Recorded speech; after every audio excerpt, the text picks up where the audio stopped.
Chapter 41 The Legend of Mayuresha. Om Shri Ganeshaya Namaha. Adi Shakti said, once Shiva was happily seated along with all the Ganas. Mayuresh was in a naughty mood. Using Maya, he stole the Chandra from the forehead of Shankara and started playing with it. Neither Shiva Ganas nor Shiva, being engulfed by Maya, noticed when Ganesha had stolen the Chandra. When Shiva noticed that the Chandra on his head was missing, he was enraged and said to the Ganas, "How did Chandra disappear under your vigil?" Just then the children of the Munis came and said that Mayuresh had taken Chandra and was playing with it. Shiva, inflamed with rage, ordered the Ganas, "Catch Ganeshwara, tie him up, beat him and bring him to me." All the Ganas tried to catch him. He blew them away with a breath like dried leaves. They fell in front of Shankara. In this manner, Mayuresh shattered the pride of all the Ganas individually. Shiva was worried. Thereafter, Mayuresh, using Maya, created an illusion and reattached the Chandra on Shiva's head. They saw the Chandra on Shiva's forehead but did not realize that it had gone missing and had reappeared. They believed that it was in its usual place. In this manner, Vignapa made Shiva dependent using Maya. Once, he heard that a Daitya had come to the forest. He went to kill them. The Daitya had assumed the form of a tiger. To kill him, he also assumed the form of a tiger. The other kids were unaware that he had disguised himself. Not being able to recognize him, the sons of Munis searched for him, and when exhausted, they sat under a tree to rest. They fell into a deep sleep. While sleeping, their legs were facing southward. Yama saw them, he caught them and took them to his town. He tied them in chains and imprisoned them. After killing the Daitya, Mayuresh returned to his town. He realized that the sons of the Munis were nowhere to be seen. He was astonished. He comprehended the situation by inner reflection. He went to Swargaloka. He defeated Yama and brought the sons of the Munis back. In this manner, Mayuradhwaja performed numerous leelas. Ganeshwara became 15 years old. He was well known as a slayer of Daityas. One day, remembering Ganesha, Yogi Narada arrived. With great enthusiasm, he said to Shankara, "Due to your boon, Brahmadeva had performed penance and worshipped Siddhi and Buddhi.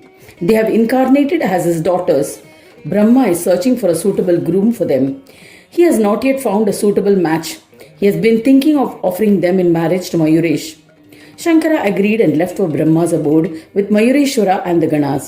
On their way, they came across the town of Sindhu. He thought that it would be a good opportunity to free the Devas. So, along with the Ganas, Mayuresha waged a bitter battle with Sindhu. The soldiers of Sindhu battled with the Ganas. He inflicted a deep wound with his axe on the navel of Sindhu. The nectar spilled out. He killed many Daityas and Sindhu was also killed. His father Chakrapani, who was an acclaimed devotee of Vishnu, surrendered to Ganeshwara as he was aware of the motives.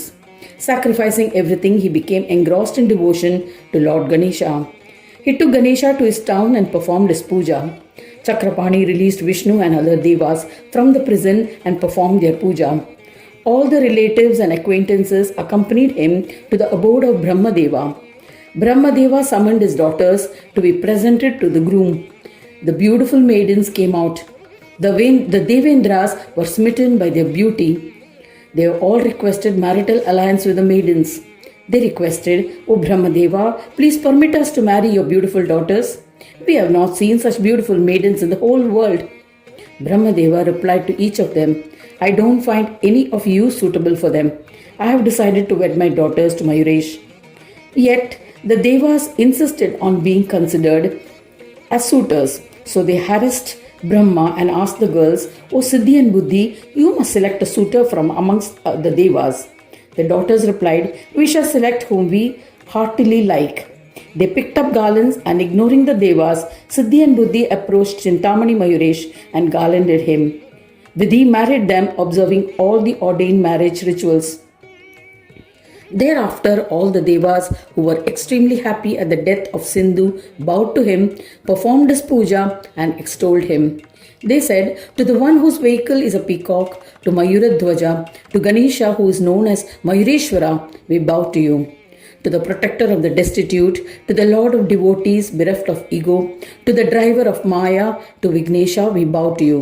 To the one who bestows joy, to the one who always resides in Swananda, to the one who protects those who follow their Dharma, we bow to you.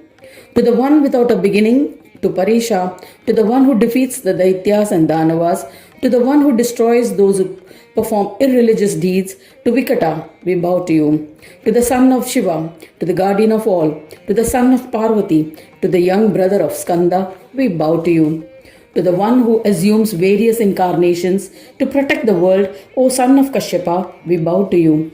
O son of Sesha, we bow to you. To the slayer of Sindhu, to Heramba, to the one who carries a parashu, to the protector of Devas and the Lord of Devas, to the Lord of Brahma, we bow to you.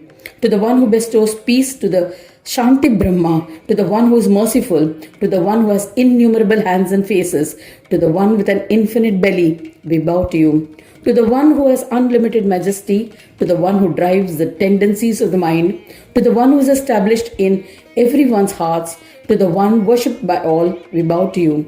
To the one who is worshipped foremost, to the supreme monarch, we bow to you. To the Lord of Ganas, to the consort of Siddhi and Buddhi, we bow to you. To the Lord Mayuresha, where even the Vedas, Shastras and others have exhausted trying to extol you, how can we of limited intellect be competent to praise you? Therefore, O Lord, we bow to you. O merciful Lord, the Lord who drives all, please accept our veneration as prasad and always protect us who have been born from you. We bow to you. Having sung the praise of Ganesha in this manner, the Devas and Munis offered pranams. At that time, the Lord was pleased and said to the Devas, O Munis and Devas, ask for a boon. O fortunate ones, the stotra that you have composed will bestow all success and will enhance the devotees' love for me. Anyone who reads or listens or narrates it with devotion will be blessed with my devotion, joys and liberation. There's no doubt about it. Hearing the words of Mayuresh, the Devas and Munis were ecstatic and prayed to him, palms joined in reverence. They said, O Vignapa, if you are pleased with us, then grant us steadfast devotion to you.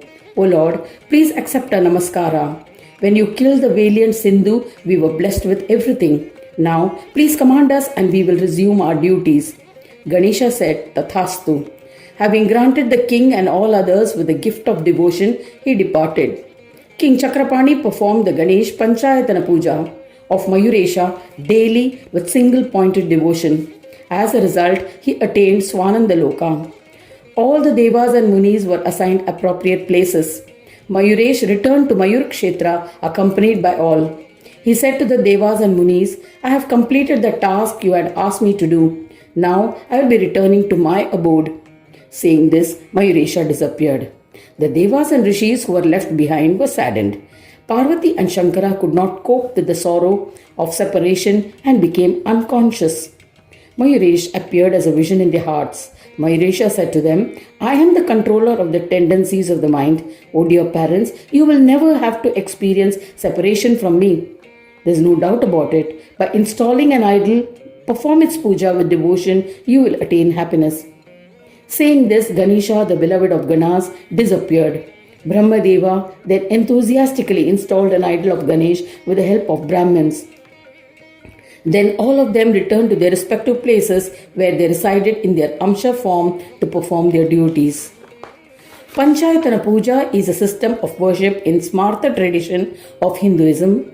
It consists of worship of 5 deities set in a pattern. The 5 deities being Shiva, Vishnu, Devi, Surya and Deva such as Ganesha or Skanda or any personal god of devotee's preference. Sometimes the Ishtadeva is the 6th deity in the mandala. They served Mayuresha with devotion. This is the incarnation of Vikata as Siddhi bestowing Mayuresh in this world. He enhances their love towards him. Anyone who reads or listens to the legend will be blessed with all that he desires, and in the end, he will ascend to Swananda and be in close proximity to Mayuresh. Thus ends the 41st chapter titled The Legend of Mayuresh in the 6th Khanda of the Purana Upanishad, Srimad Mudgal Puran, describing the legend of Vikata, dedicated to Sri Gajanana, end of chapter 41.